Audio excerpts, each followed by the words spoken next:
મોટાભાગે સ્તન કેન્સર અને ગાયનેકમાં ગર્ભાશયના કેન્સર કે અંડાશયના કેન્સર માટે અમુક જેનેટિક ટેસ્ટ્સ પ્રમાણિત છે અને એ જો ફેમિલીમાં જેનેટિક મ્યુટેશન કેરી થતું હોય તો એવામાં અમુક ઉંમરે સ્તન કાઢી નાખો તો સ્તન કેન્સર સર્જરી થવાનું રિસ્ક સંપૂર્ણપણે મટાવી શકાય છે. કોઈ મહિલાને પ્રેગ્નન્સી અથવા તો બાળક થવાનું પ્લાનિંગ કંઈ ના હોય અને જો એ ગર્ભાશય અને અંડાશયની સર્જરી કરાવે તો અંડાશય કે ગર્ભાશયના કેન્સરો મટાડી શકાય છે.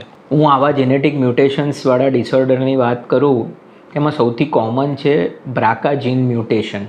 લગભગ 1-2% જેવા સ્તન કેન્સરો અને less than 10% cases of uterine malignancy ગર્ભાશયના કેન્સર આ મ્યુટેશન સાથે એસોસિએટેડ હોય છે.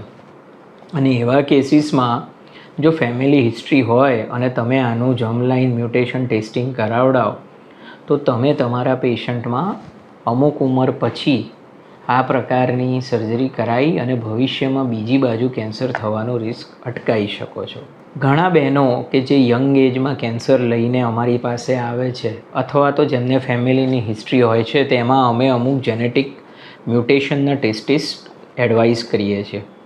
તો જો આવા ટેસ્ટ પોઝિટિવ આવે તો બાકીની નોર્મલ ઓપોઝિટ બ્રેસ્ટમાં અથવા તો એને ભવિષ્યમાં ગર્ભાશય કે અંડાશયનું કેન્સરના રિસ્ક મિનિમમ કરવા અમે બ્રેસ્ટ કેન્સર સર્જરીની સાથે સાથે લેપ્રોસ્કોપી વડે યુટ્રસ અને ઓવરીનું પણ રિમૂવલ કરીએ છીએ.